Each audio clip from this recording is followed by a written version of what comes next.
Questo programma è offerto da Despar, Eurospar, Interspar. Da 60 anni, il valore della scelta.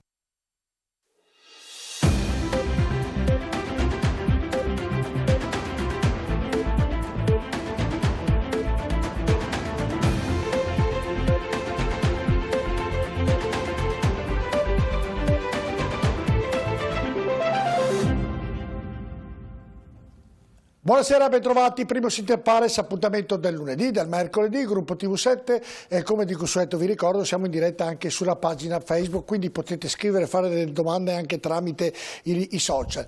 Come sempre, ovviamente, queste puntate sono dedicate a purtroppo questo virus che incombe e sembra, per fortuna, tocchiamo tutto quello che c'è da toccare, che le cose stiano andando per il verso giusto, anche se bisogna stare ancora concentrati soprattutto e molto attenti. Ovviamente parleremo questa sera anche di questo, ma soprattutto parleremo di calcio questa sera, perché vi avevo detto nella puntata un mese fa più o meno che abbiamo fatto inerente proprio a questo sport. Questa sera abbiamo delle conclusioni, vedremo cosa succederà, cercheremo di capire con ospiti molto importanti se il campionato proseguirà, se proseguirà e come proseguirà per quanto riguarda la Serie A, i dilettanti, la Serie C, insomma rimanete con noi perché sarà una puntata davvero interessantissima con ospiti molto importanti in studio e anche nei collegamenti, dunque una puntata assolutamente da seguire con ospite, e lo saluto, l'avvocato Jacopo Tognon, vicepresidente della Lega Pro, grazie, o della Serie C, buonasera.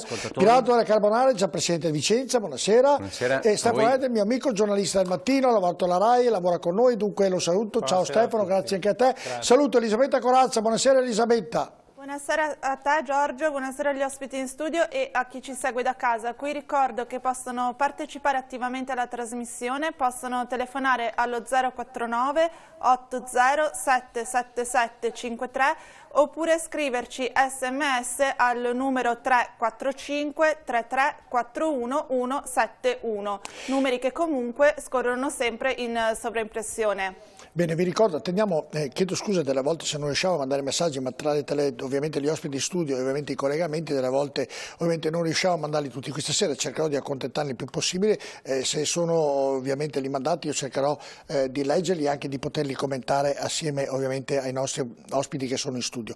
Saluto Denis, buonasera Denis e anche Claudio e Marco in regia, buonasera Denis.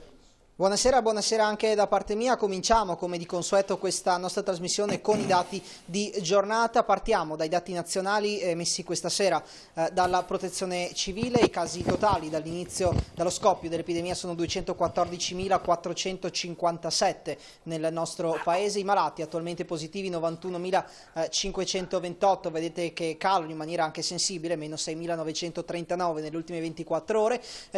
Crescono fortunatamente anche i guariti, che sono 93.245 in totale, i deceduti 369 nelle ultime 24 ore, che fanno salire il dato totale a 29.684. Andiamo anche a vedere i dati relativi ai contagi nel nostro territorio. Anche qui il bollettino è di questa sera, con in Veneto 18.496 casi totali, attualmente positivi 50 persone in meno rispetto a questa mattina, quindi 6.739. I ricoverati scendono fortunatamente anche sotto soglia 900, quindi siamo a 890, così come continuano a scendere in maniera regolare le terapie intensive, 89 ricoverati attualmente in rianimazione, dimessi 2811, deceduti 11 in più nel corso dell'ultima giornata e quindi sono 1579 in totale.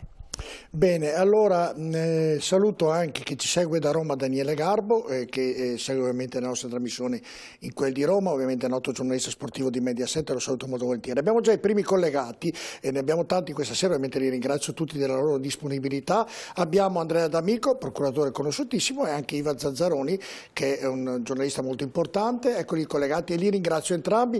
Con Ivan Zazzaroni ci sentivamo una volta nelle trasmissioni alla radio che facevo, lui tutte le sere puntuale alla domenica si collegava con noi ed era sempre, lo ringrazio per la sua disponibilità e quindi ringrazio entrambi. Inizio proprio con loro questo collegamento proprio da Ivan Zazzaroni. Che calcio sta arrivando, Ivan? Beh, intanto faccio una premessa. Ho visto molto invecchiato D'Amico e la cosa non mi piace con questa barba, ma è reversibile, dalle carbonare che non vedo da un sacco di tempo, infatti. Quindi Ciao Ivan, Ivan, che piacere vederti. Ciao. Anche per me. Ciao. Allora, no, che calcio, ma la domanda era che calcio? Che calcio ci sarà con tutto quello che sta succedendo secondo te? Che calcio sarà? Che presidenti ci saranno soprattutto? Cioè presidenti che in questo momento in gran parte cercano di risparmiare e di caricare il rischio di impresa sulle spalle dei calciatori. Trovo che sia una cosa veramente ridicola, ma questa è l'Italia. Siamo riusciti ancora oggi non sappiamo quando partiremo, mentre in Germania partono, essendo stati gli ultimi a chiudere, sono i primi a ripartire, farsi una domanda e darsi. È andato via un po' il collegamento con Ivan, era un po'... Dico semplicemente questo, che in Germania... Mi senti? Sentite? Sì, no, ci sono dei momenti, Ivan, magari molto vicino al microfono, ti sentiamo meglio. Prego. No, sì, avvicino il microfono. Ti stavo dicendo che in Germania sono quelli che hanno chiuso prima e ricominciano per primi, hanno chiuso dopo, perdono, ricominciano per primi, ma lì, a differenza nostra, dove i nostri litigano in continuazione, quindi abbiamo una Lega di 20 che si spacca in continuazione e finge di essere compatta, lì hanno deciso di aiutare i club più ricchi, di aiutare i più poveri, quindi hanno creato un sistema.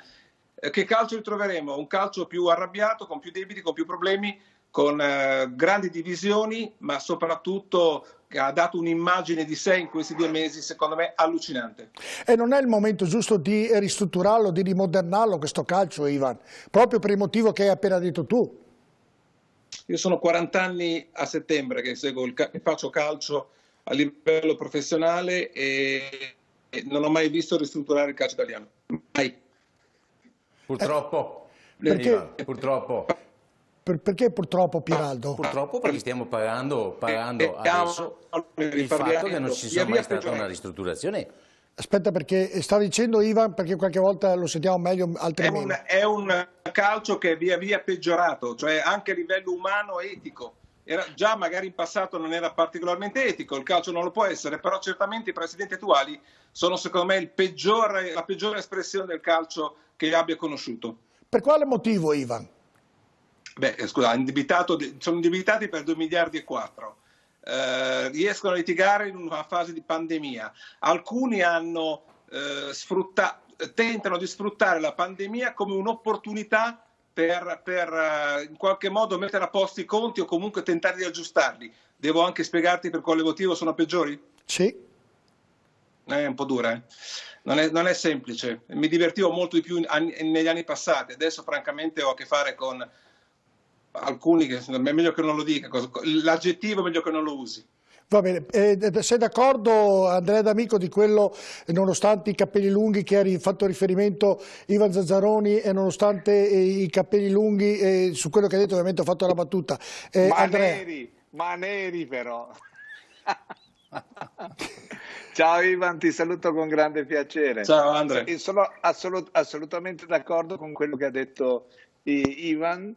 Ma tanto che l'ho detto, ho risposto anche in maniera piccata alle esternazioni del ministro Spadafora, perché poi qui, sai, non ci sono più ministri, presidenti, qui siamo tutti coinvolti da un disastro che ha preso l'Italia, ha preso il mondo e quindi qui bisogna tutti, non c'è più maggioranza o opposizione, io vorrei vedere tutti uniti per risolvere questo problema. Quello che ha detto Ivan è vero, cioè bisogna essere molto razionali con questo problema e dire, ok, c'è questo virus. Intanto voglio dire una cosa che mi sembra molto evidente, perché l'hanno detto degli esperti virologi come il professor Bassetti, quindi siccome hanno loro il termometro della situazione, io mi preoccupo molto quando dicono che i tamponi, che dovrebbero essere la macchina della verità di questo problema, non sono sicuri al 100%, ma sono sicuri al 70%. Questo l'ha detto Bassetti in diretta televisiva e l'ha detto anche Borioni. Ma allora io mi faccio una domanda e dico,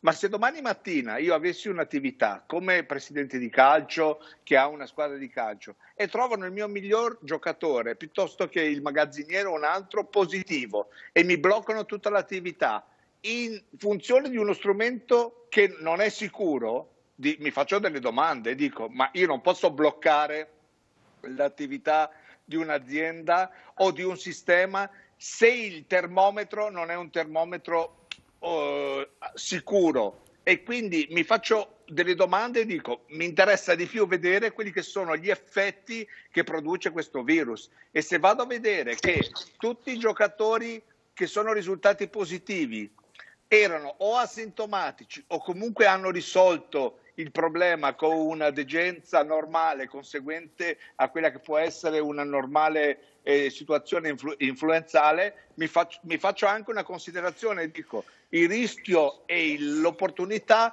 cioè il rischio di prendere questo virus non vale il fatto di fermare tutto il movimento, soprattutto se la prova madre non è sicura. Certo. Allora io dico, quando ripartiremo, se ci sarà un giocatore che viene trovato ancora positivo, e io penso che se avessero fatto questo tampone probabilmente l'anno scorso, quindi nell'inverno 18-19, a chi aveva l'influenza, forse sarebbe risultato positivo a qualcuno o molti anche lo scorso anno. Dico, e non abbiamo fermato il campionato se qualcuno aveva l'influenza. Dico, visto che gli effetti di questo virus non sono disastrosi su quello che è la popolazione dei calciatori, non possiamo fermare un sistema, dobbiamo ragionare in termini tranquilli. È come dire che noi bloccassimo l'attività di tutti quelli che usano la macchina per andare a lavorare, perché ogni giorno sulle strade muoiono purtroppo centinaia di migliaia di persone. Andrea, nel ragionamento che hai fatto tu, che ha fatto Ivan Zazzaroni, che è ovviamente condivisibile e sono condivisibili entrambi, però mi sembra molto più grave, oltre a quello che hai detto te, ma anche quello che ha detto Ivan Zazzaroni, perché Ivan Zazzaroni ha detto questo calcio non andrà avanti per colpa dei presidenti, perché litigano tra di loro, perché c'è qualcuno che fa quasi, mi sembra di aver capito, lo sciacallo in questo momento di difficoltà del paese e anche di questo sport. E questa la trovo una cosa di una gravità. Guarda, e la denuncia che ha fatto Ivan Zazzaroni, scusami, cioè il problema, la denuncia che ha fatto Ivan Zazzaroni, e finisco. Mi interrompo. Mi trova d'accordo, ma per un motivo molto semplice. Cioè io, quando ho visto che dei presidenti che hanno incassato comunque i 5/6 di quello che è il maggior introito del calcio italiano, cioè che sono i diritti televisivi, probabilmente alcuni purtroppo non hanno incassato ancora la quota Champions o via discorrendo, mettono in cassa integrazione magari dei dipendenti che guadagnano 1.500 euro al mese. Francamente, no, giusto, no, volevo sentire nel ragionamento molto ridicolo, però io dico una cosa, in questo caso mi sembra molto più colpevole il governo, che un giorno vuol far ripartire il sistema e un giorno no, cioè il governo si deve prendere la responsabilità di dire: voi siete un'azienda come le altre, come i supermercati tengono aperto rispettando determinati protocolli, così voi potete cominciare di nuovo a lavorare rispettando determinati protocolli. Allora, le denunce... Perché non dimentichiamo che i calciatori sono tra i cittadini più controllati in Italia. Perfetto. Perché sono controllati dai sanitari, controllati dai parametri fisici. Cioè, allora a questo punto non c'è una categoria più sicura dei calciatori. Andrea, tutto d'accordo, però avete fatto due ragionamenti un po' diversi uno dall'altro ed entrambi ovviamente interessanti e entrambi corretti. No, il ragionamento è lo stesso. È lo stesso articolato. Ma tu diversa. Però mentre mentre Andrea colpevolizzava la politica, tu hai dato all'inizio che il calcio non andrà avanti. La politica in quanto spadafora, in quanto ministro dello sport. Esatto. Perché Conte proprio oggi in un'intervista ha avvocato a sé la decisione come deve essere in un paese civile. L'ha deciso la Merkel, non l'ha deciso Spadafora o il comitato tecnico scientifico se proseguire o meno il campionato tedesco. Quindi è il governo che deve prendere una decisione politica. In questo caso abbiamo avuto un ministro dello sport che ha fatto di tutto per fregare, per bloccare il calcio, sulla base di personalismi, sulla base di una ricerca di visibilità e di centralità che lui non può avere nemmeno per un DPCM del 2016. Ma al di là di questo, io dico, quello che veramente risolve tutto, nessuno è in grado oggi di darci una scadenza del contagio o della pandemia. Perfetto, Ivan. Allora, Pieraldo Carbonari, Stefano Aida, poi abbiamo qui il vicepresidente della Lega di Serie C, che meglio di lui può raccontarci anche questo, perché fa parte, scusatemi il termine, del palazzo. Vedevo anche molto arrabbiato Pieraldo e anche Stefano Aida. Pieraldo. No, mi dicevo, no, io non sono proprio d'accordo con Andrea, perché Andrea, si è fermato il mondo, non possiamo dire qui adesso si è fermato il calcio o hanno fermato il calcio. Cioè, questa è una pandemia che ha fermato il mondo. Adesso che ci sia motivo di dire si riprende o non riprende, si starà a vedere, ma intanto è l'unico sport che è ancora attivo, l'unico, perché tutti gli altri sport li hanno fermati. Non è stato fermato perché si sa cosa produce di PIL italiano il movimento del calcio. Per cui, però bisogna anche dare conto che questa è stata una pandemia che ha fermato il mondo, cioè la catastrofe economica che ne verrà fuori da questo non l'abbiamo ancora bene in mente di quella che sarà, capisci? Per cui c'è anche, sotto un certo punto c'è anche da capire. Poi c'è da dire che logicamente la politica cosa fa? Cerca di pararsi e allora deve avere il parere del comitato scientifico per dire sì, certo. per non avere responsabilità. Aggiungo, nel ragionamento che fa Ivan Zazzaroni e anche Andrea D'Amico tengono conto della Serie A che può ripartire perché hanno la possibilità economica, ma la Serie B e la Serie C potranno farlo, hanno le stesse possibilità. Stefano Eder, cosa dici? Poi Jacopo Tognon. Stefano Eder. Beh, intanto saluto Andrea, ma saluto il direttore soprattutto perché è tanto tempo che non lo vedo. Ciao Stefano. Ciao Ivan. Ciao Stefano. No, io sono sostanzialmente d'accordo sul fatto che prima o poi bisognerebbe riprendere, uso ancora il condizionale, però Ivan, cioè la Merkel che decide, d'accordo, decide con 10 positivi tra Bundesliga A e Bundesliga B. 3 soli del Colonia, solo il Colonia ne ha 3. Oggi il Torino rivela in Italia che ha un giocatore positivo anche se asintomatico. La Juve ne aveva 3.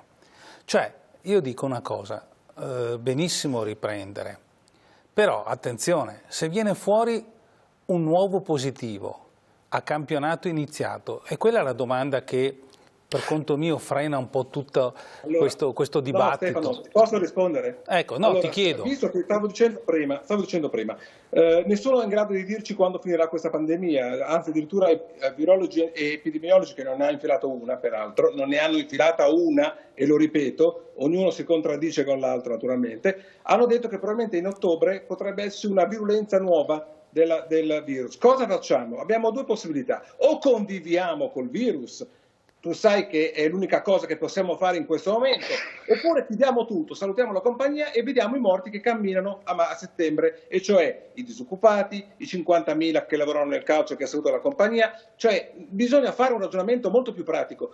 Prima Pieraldo diceva tutto il mondo si è fermato, no, le fabbriche ripartono, la Bundesliga riparte, l'Inghilterra vuole ripartire, ha un problema che non è ancora uscito per il ritardo di una settimana, ma spero che non esca perché è di carattere umano. Il discorso dei 10 positivi su 1.740 giocatori, 10 su 1.740. Prima Andrea diceva, se becco un influenzato, ragazzi, ce n'erano 4 nell'Inter e nessuno ha detto niente a gennaio, ok? Quindi è un rischio anche quello di impresa, ma il vero problema è che questo calcio che produce 1 miliardo e 400 milioni di imposte, che mantiene tutti gli altri sport, non dimentichiamolo, mantiene tutti gli altri sport, anche quelli di base. Ivan, puoi fermarlo. Ivan, nel ragionamento, Ivan, me lo completi però tenendo presente anche della Serie B della Lega Pro, perché il tuo ragionamento ho capito è corretto, però c'è anche la Serie B, la Lega Pro, e per fare tutta... Allora, la Lega Pro, mi dispiace, faccio un discorso molto realistico, io sono in rapporto con Ghirelli da molto tempo, ma la Lega Pro purtroppo subirà grossissime conseguenze, perché evidentemente un protocollo come quello che stavano studiando ha dei costi che molte squadre non riescono a mantenersi. Purtroppo ci sono squadre anche molto importanti, di piazze molto importanti in Lega Pro, Bari, Terni, Palermo e tante altre naturalmente, quest'anno in particolare. Quindi credo che Ghirelli e Tognon abbiano un'idea molto chiara del fatto che sarà un problema proseguire. C'è Monza, per esempio, io abito a Monza, il Monza di Berlusconi, in Serie B stessa, problemi. Vi faccio presente che se dovessero affermarsi su studi precisi della Lega, col calcio adesso, 6 club di Serie A salterebbero, 6 di Serie A, perché non hanno i soldi per iscriversi, perché non hanno liquidità. Per quello qualcuno tenta evidentemente di non pagare 4 mensilità ai giocatori. Quando prima ti dicevo, oppure di non retrocedere, ci sono squadre che non hanno pagato a febbraio, 5 squadre di Serie A non hanno pagato a febbraio, e mi risulta anche Andrea, che abbiano giocato a febbraio, o sbaglio?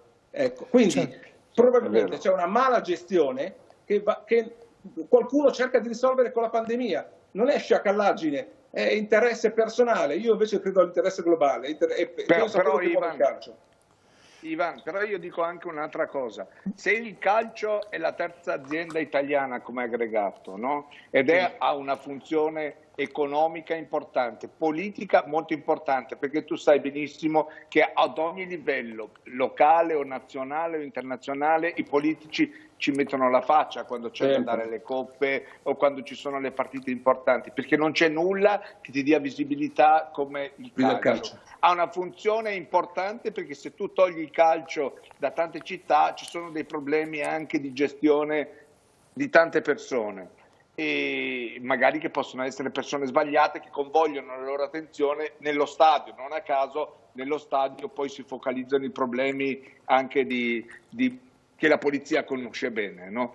Io dico anche una cosa: cioè, da vivere a tantissime persone, giornalisti, qualsiasi categoria che lavora attorno, procuratori, non solo i giocatori, tutti. Ci sono centinaia di migliaia di persone solo in Italia che lavorano grazie a questa azienda. Non a caso, quando abbiamo vinto i mondiali, si è alzato del 3% il PIL italiano, ok? Merchandising, ristorazione, viaggi e via discorrendo. Allora, devo dire anche un'altra cosa: ci sono due divisioni ministeriali che elargiscono contribuzioni a fondo perduto ad attività che lo Stato giudica meritorie: la musica, il cinema, i giornali. Certo. Okay? Il calcio, che vale tutte queste messe insieme come aggregato, ok, riceve 0 e paga le tasse come se fosse un'azienda normale, ok, perché versa ogni anno più di 1 miliardo di tasse allo Stato. Allora io dico, in una situazione di crisi attuale, come ho detto già l'altra volta, qui non ci si salva da soli, non può essere l'iniziativa dei singoli a salvare qualsiasi settore da un problema così grande. Quindi ci occorre una considerazione delle collettività, dello Stato, delle istituzioni, per salvare determinati settori imprenditoriali. Okay? Quindi quando si parla sempre, perché fa cassetta del caso che i giocatori si devono tirare giù lo stipendio, io dico: ma se lo Stato non fa un programma di defiscalizzazione per ogni categoria professionale, e sottolineo ogni categoria professionale, che non ha potuto lavorare a causa di questa pandemia, salta per aria il calcio, il turismo, tutti. La ristorazione, fermo lì, Andrea. Salta per aria tutto. Non a caso la FIFA, che ha una riserva di denaro di 2 miliardi di euro, ha cominciato a dare i soldi alle federazioni, 500 milioni di euro da dividere in tutto il mondo. È vero, fermo lì Andrea e Iva, perché avete detto, Iva ha detto, se oggi termina il campionato saltano 5-6 squadre di Serie A, immagino di più di Serie B, immagino una catastrofe in Serie C. Jacopo Togno, è così? Sì, ciao Giorgio intanto, e un saluto a Andrea D'Amico, che vedo sempre giovanissimo invece in realtà, e al direttore Zazzaroni, i cui pezzi alle 6:30 del mattino allietano sempre la mia rassegna stampa, e il suo giornale è sempre uno dei miei preferiti, con grandi pene. Quindi andiamo al sodo, perché qui abbiamo il tempo. Prego Jacopo. Il sodo è che, come diceva giustamente Pieraldo, qui ci siamo trovati di fronte a un evento storico, epocale, che ha frenato il pianeta Terra. Però è vero anche quello che diceva Andrea con toni più accesi e Ivan in maniera molto concreta, cioè siamo comunque un'industria, abbiamo un indotto importante, generiamo un PIL fondamentale. Scusami se faccio rompiscatto Jacopo, però rispondi alla domanda, perché tu mi fai tutto il preambolo e a me non interessa, quello l'abbiamo già capito bene e da tutti. Il concetto è che Ivan Zazzaroni dice, così termina in Serie A, addirittura in Serie A 4/5, quelle che sono in Serie B non so quante, tu che sei il vicepresidente della Serie C, quante ne salteranno? Se perché la proporzione è tale, ne saltano metà, ne saltano 30 su 60, se è questa la proporzione. Tra l'altro domani avete un'assemblea. È difficile, un'assemblea che sarà infuocata, perché abbiamo un'assemblea dedicata, vediamo da un direttivo di 5 ore e mezza di ieri. Allora guarda, è difficile adesso fare i conti col pallottoliere, chiaramente, perché ci sono troppe variabili. È evidente che prima si riparte meglio è per tutti, questo lo si capisce. Così come Ivan dice giustamente, in C il protocollo sanitario, che è in radice di essere, diventa molto difficile da attuare. Questo mi pare evidente. Oltretutto c'è una volontà molto forte, credo domani che sarà espressa una maggioranza consistente, anche se c'è un fronte importante di società che vogliono giocare, attenzione, si sta ricompattando, ma credo che si arriverà a una richiesta di terminare il torneo, quindi sospendere la Serie C. E questo non significa che però domani noi la nostra attenzione... sospendere una cosa, chiudere un'altra. No, aspetta. No, chiudono. Terminare nel senso di chiudere sotto il profilo il torneo 19-20, però attenzione, questa è solo una proposta dell'Assemblea della Lega Pro, che rappresenta 3/20 del Consiglio federale. I nostri 3 consiglieri federali vanno in Consiglio a dire l'Assemblea dei club a maggioranza vuole questo, ma perché questo si verifichi occorre che le componenti siano d'accordo, non è detto che tutti siano d'accordo nel dire attenzione, il calcio professionistico in blocco deve finire. Gabriele Gravina dice questo, prima la Serie A, poi avrà B, quando si potrà la C. Io ho sempre detto se si potesse giocare da settembre a novembre e fare il torneo 21 nell'anno solare, ma nessun problema, l'ideale sarebbe terminare i campionati, giusto? Il sentore, scusami se io vado al solo, perché se ripetiamo l'assemblea dei club cosa hai recepito tu sei vicepresidente, santo Dio, sei lì ti ringrazio che me l'hai ricordato te lo ricordo perché è un ruolo molto importante, voglio dire.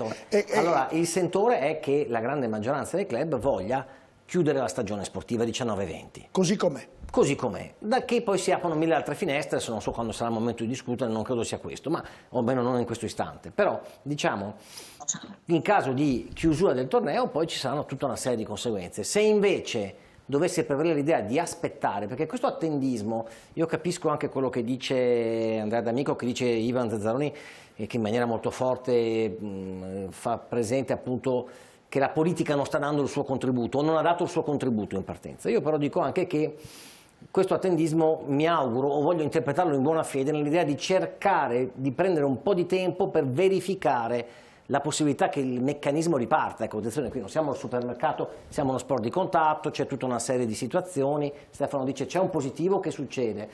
Abbiamo visto che in Germania però a Colonia attuano dei protocolli diversi. Abbiamo preso 3 positivi, quei 3 sono a casa, la squadra continua a allenarsi, continuiamo a tamponare, la Serie vediamo C, cosa succede. Qui parliamo Serie A della Bundesliga, quindi della Serie A nostra. Io parlo della Serie C dove ci sono, come diceva Ivan Zazzaroni, 60 squadre, di cui c'è il Catania, il Padova, il Vicenza, il Monza e tante altre molto importanti. Quindi cosa succederà domani secondo te? Quello che ti ho detto, che probabilmente... Forse rompiscatole, ma voglio saperlo. Fai il tuo mestiere, ovviamente. Ma Giorgio, scusa se ti interrompo, volevo dire una cosa a Jacopo, riallacciandomi a quello che ha detto Ivan prima, che ha detto la verità, perché le difficoltà economiche dei club, che siano di Serie A e ancora di più in Serie B, in Serie C o Lega Pro, sono fortissime, come sai Andrea, sono ogni anno evidenti. Cioè in Italia, finché c'è questo sistema, retrocedere a livello sportivo equivale a fallire, ok? Quindi il mercato per chi retrocede è importante, come è successo l'anno scorso per l'Empoli, che è retrocesso e ha fatto un mercato di plusvalenze vicino ai 60-70 milioni di euro, ha permesso all'Empoli di sopravvivere.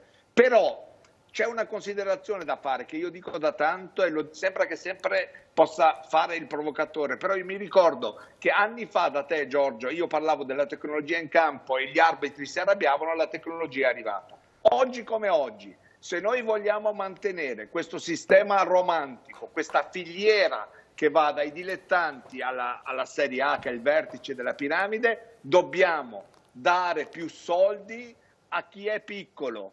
Perché se quelli grandi guadagnano Andrea, molto di più, sei nel cuore del problema, molto di più di quelli piccoli, Jacopo, il sistema non sta in piedi. Ho capito. È fermi tutti. Chiedo scusa, sto sforando. La madre di tutte le battaglie. Jacopo, fermo, Andrea D'Amico e Iva. Andrea, scusami. No, scusa, ti lascio la parola. Poi vi lascio la parola. Se vogliamo tenere questo sistema romantico dove una squadra anche di dilettanti può arrivare in Serie A o dalla Lega C, dalla Lega Pro come il Carpi può arrivare in Serie A o come ha fatto il Chievo, dobbiamo cambiare i diritti soggettivi della televisione, certo, che sono quelli che mantengono il calcio. Quindi dare più soldi alle società piccole, altrimenti ogni anno ci troveremo di fronte a società che non pagano e società che falliscono.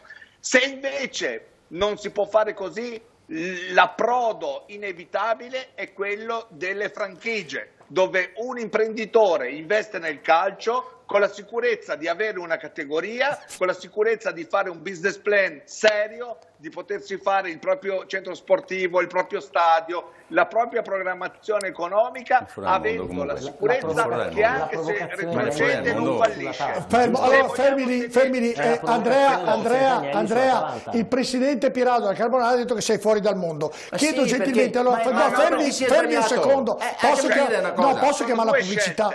Posso Jacopo? Ho detto che una è meglio. Ma lasciami finire. Se vogliamo ottenere quella che c'è, ma posso parlare anch'io, Andrea? Posso dire la mia? Scusa, volevo solo spiegare per non essere frainteso, Pieraldo, un secondo. Cioè, io non sto dicendo Pieraldo, la risposta ti dico in due parole. Però sto dicendo che se vogliamo ottenere la prima, dobbiamo dare più soldi alle piccole. Ma se mi lasci dire una cosa solo, un concetto solo, ti dico che sei fuori dal mondo, perché probabilmente non hai mai partecipato a un'assemblea di Lega di Serie A. Questo è il discorso, prova ad andarci a ragionare con loro.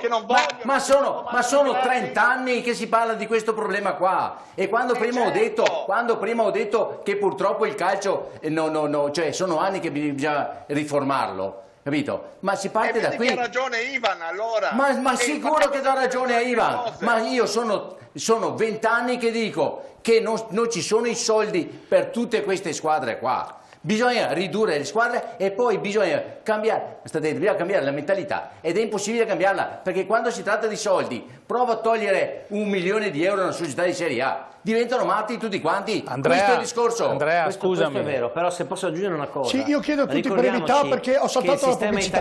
Vi spiego, che dà solo il 10% di mutualità, mentre invece in Germania io vi ricordo che noi... Ma perché sono i grandi club che determinano questo. Quindi è la Lega di Serie A. La mutualità è il condizio sine qua non, se no io ho fatto le assemblee di Serie C 30 anni fa, ok? E mi dicevo sempre, ma avevo sempre sbagliato. Ma non dico che sia difficile, avete ragione entrambi, è difficile. Ma non dico che è sbagliato, dico che è fuori dal mondo, è fuori dalla realtà, perché purtroppo la realtà è che, ma ti dico, io ho fatto 30 anni fa, ho fatto le assemblee di Serie C.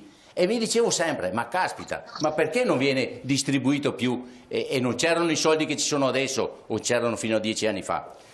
E poi quando sono arrivato in Lega di Serie A ho capito e ho detto, questi i soldi la Serie C non li avrà mai. Devo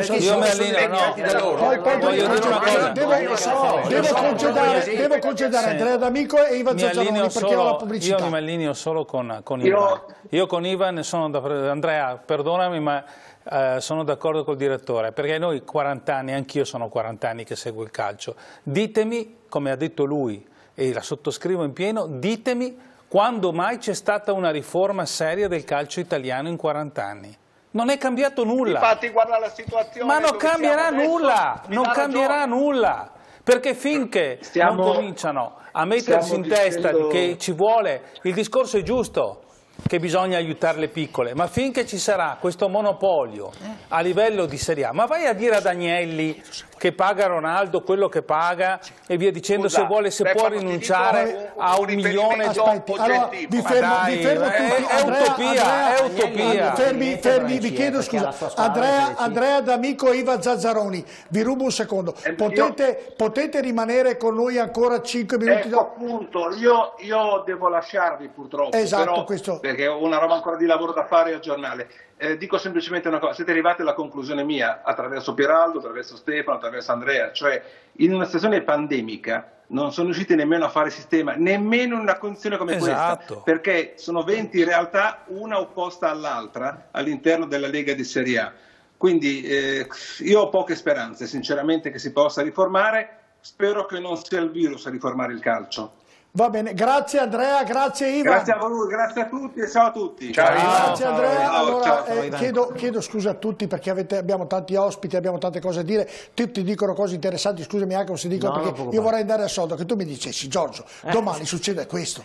Cioè una volta tanto, perché io ho due ospiti che dovrebbero fartelo dire loro, ma devo dirtelo io, poi passo sempre io per il cattivo, Ma andiamo, cosa si c'è sa, stato? ma no, ma ho la pubblicità. Io ti dico già, domani la Serie C si ferma.